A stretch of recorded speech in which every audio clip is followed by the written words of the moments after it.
Boa noite, meu nome é Fátima, sou professora do Departamento de Química da Universidade Federal de Viçosa e cá estou para apresentar o meu trabalho Formação de Professores Inovadores para o Ensino de Química por meio de tecnologias digitais. Durante a disciplina Instrumentação para o Ensino de Química 1, do curso de licenciatura em Química da UFP, desenvolvi o processo de reflexão orientada com os 24 estudantes matriculados. Esse processo permite que o estudante questione e reflita criticamente acerca de visões simplistas sobre a ciência e o processo de ensino-aprendizagem. Inicialmente, foi observado que os estudantes apresentavam concepções restritas acerca da ciência, das atividades práticas, bem como sobre o processo de ensino e aprendizagem.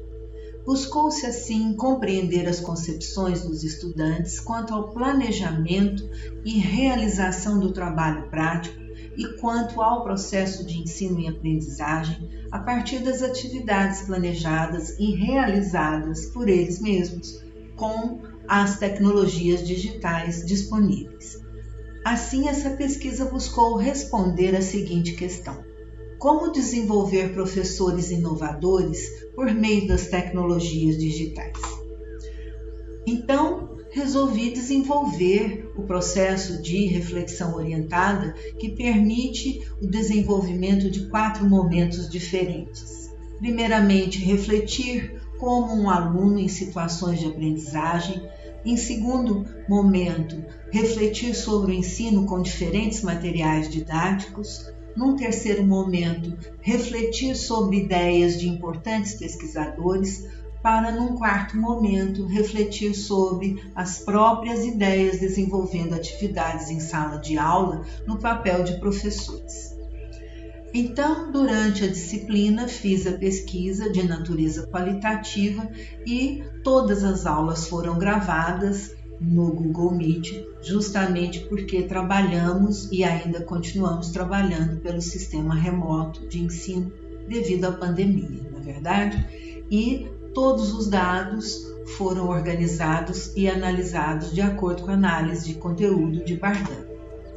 Então, propus aos alunos desenvolvermos uma sequência didática em 6 aulas para que 6 grupos diferentes trabalhassem no planejamento e na realização dessas 6 aulas. Os problemas de cada aula, primeiramente, como medir o grau de acidez. O segundo problema, como o bicarbonato de sódio pode resolver a azia e a má digestão. O terceiro, como identificar uma solução tampão. O quarto, como deve ser uma alimentação saudável. O quinto, o que significa alcalose e acidose no corpo humano. E o sexto, como explicar a desmineralização dentária.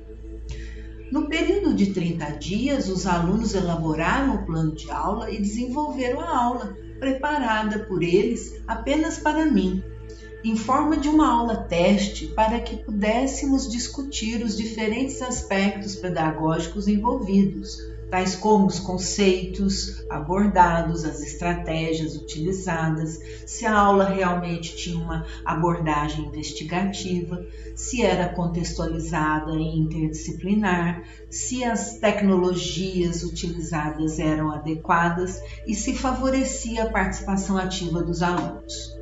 Naquele momento, então, foi necessário reorganizar a sequência de atividades preparadas para a aula, no sentido de que a aula fosse desenvolvida em 3 momentos pedagógicos: a problematização inicial, a organização do conhecimento e a aplicação do conhecimento.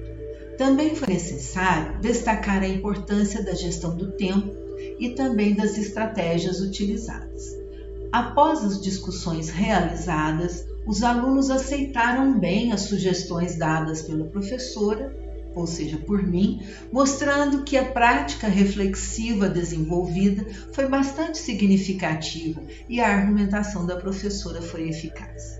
Eles repensaram sobre vários aspectos, como, por exemplo, como desenvolver a problematização inicial, o desenvolvimento da linguagem científica, a introdução de linguagens matemáticas, as relações pedagógicas e a afetividade, o desenvolvimento de habilidades cognitivas de alta ordem, bem como promover as interações dialógicas durante a aula para favorecer a compreensão dos conceitos abordados e dos argumentos a serem desenvolvidos pelos alunos.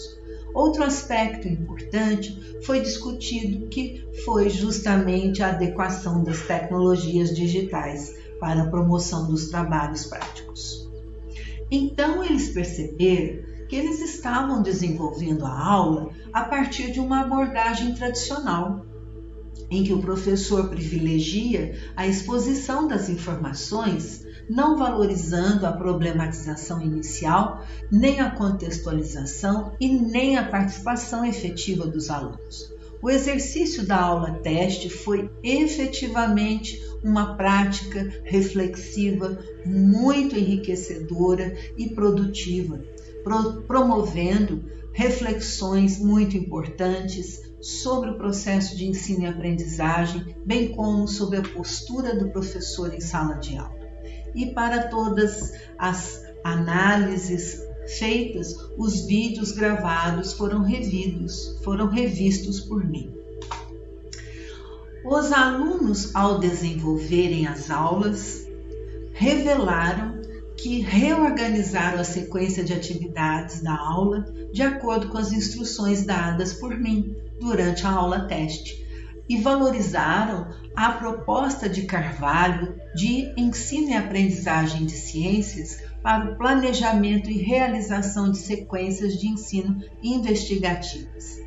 Todos os grupos buscaram desenvolver a participação ativa dos alunos, o papel do professor como questionador, a criação de um ambiente encorajador, o ensino a partir do conhecimento que o aluno traz, a importância do problema ser significativo para o aluno, as relações entre a ciência, a tecnologia e a sociedade e a transição da linguagem cotidiana para a linguagem científica. Além disso, claro, os laboratórios virtuais utilizados possibilitaram o desenvolvimento de atividades experimentais investigativas. Bem, importantes competências pedagógicas foram desenvolvidas, necessárias inclusive para o desenvolvimento da alfabetização científica, tais como a capacidade de promover a argumentação em sala de aula, a capacidade de transformar a linguagem cotidiana em linguagem científica, a capacidade de apresentar aos alunos a linguagem da matemática, além de saberem planejar e realizar projetos temáticos investigativos, contextualizados e interdisciplinares. Tanto o processo de formação de professores realizado nesta disciplina, quanto a sequência didática, planejada e desenvolvida pelos alunos, foram desenvolvidos por meio de tecnologias digitais, revelando a grande importância do uso adequado de ferramentas tecnológicas que facilitem o processo de ensino e aprendizagem em diversos ambientes. Muito obrigada pela atenção de vocês.